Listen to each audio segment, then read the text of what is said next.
Getting COVID, dying from COVID, these are serious concerns, but they're not the only concerns. Many people, literally millions of Americans, have already had COVID, have survived it, but that does not mean that they won't suffer as a result of it. And so you might notice every once in a while, it's never the lead news, renewed concerns about long COVID, the symptoms that you can experience after surviving a bout with COVID-19.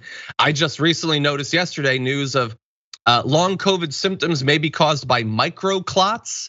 These are blood clots that contain inflammatory molecules. That's the extent of my knowledge on it, and God only knows if that's true, but it does sound horrifying. Anyway, the research into long COVID, how we might mitigate it, is continuing, but I wanna let you know at least how big of a problem it actually is. And so there's new research coming out all the time. We have a big study to talk about right now. Among 270,000 people recovering from COVID-19 that researchers studied, 37% still had at least one symptom 3 to 6 months later. This is as a result of research done by Oxford University and the National Institute for Health Research in a study published earlier today. So 37%. And these symptoms are broad. They can encompass things like trouble breathing, abdominal issues, fatigue, pain, anxiety, and depression. And so some of those are sort of purely physical. And you've probably heard about people who have, trouble breathing, but also trouble smelling after a bout with COVID. But then there's also the psychological issues. So they talk about brain fog, a phenomenon characterized by word finding difficulties or poor concentration. Cognitive symptoms were seen in about 8% of patients that were more common among the elderly, populations that already suffer at higher rates from these sorts of difficulties exacerbated by an experience with COVID. And so this is something that we are going to have to grapple with and hopefully mitigate, both in terms of treatments, but also in terms of funding. Because sure, the vaccine might be free and maybe at least early on tests were subsidized. But if you had a bout with COVID, if you are dealing with these problems and need help, palliative care and things like that for months or years afterward, that's gonna cost a lot of money. And the government's willingness to provide aid seems to have dried up 6 months ago.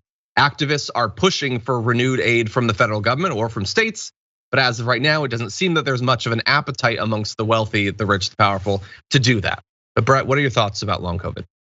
My thoughts about long COVID are it is super duper scary and I try not to think about it. And the way that I carve out that luxury for myself is to not interact with human beings or animals or the outside world as much as possible.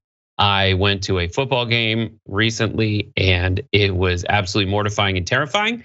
But in those moments when you're outside and there weren't a lot of people at the game, and thank goodness there weren't, but you just get that feel. It's terrifying, and that is just one of the many reasons that I take the precautions that I do. And when pressed, and when I have the opportunity, I will encourage people to take those same precautions. And if they're not taking those precautions, I sit down and I just stew in it.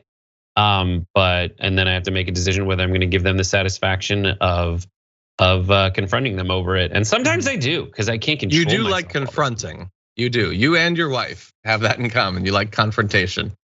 Yeah. Well, look, I'm scared too. A different study out of Wuhan found 45% had at least one symptom a year after being released from the hospital. Again, fatigue, chest tightness, sweating, anxiety, muscle pain. That's just devastating. And one other aspect of this that we do need to think about beyond just adults suffering with this, there have now been more than 5.7 million children that have tested positive for the coronavirus, which I just like, we're just gonna breeze by and talk about other news later, but like, and if you had found out on day one of the pandemic, like, oh God, how bad is it gonna be? Oh, I don't know, 6 million kids alone will have COVID would be pretty eye-opening there. Particularly when we heard for months and months from people in media that, yeah, you don't have to worry about it, it's not a big deal with kids. Well, except for the 6 million, I suppose. And while long COVID symptoms appear to be rarer in kids, they do still exist. And there's a population of billions for them to exist in, causing problems like fatigue, headaches, muscle pain, as well as difficulty concentrating and other things that complicate daily activities and interfere with learning. Now that is frustrating if you experience those sort of cognitive issues, the brain fog as an adult. As a kid though, that is the time that you're in school. Like you don't, like if you have issues, those are gonna follow you for the rest of your life potentially. Even if you physically recover, it potentially damaged a period when you were learning crucial skills. So the long-term effects are gonna be significant, and they're gonna be far broader than just shortness of breath. There's gonna be social implications as well. Any final thoughts? Nope.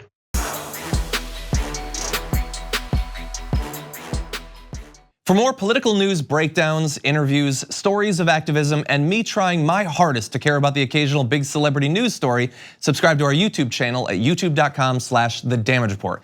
And you can ring the bell wherever it is so you don't miss anything.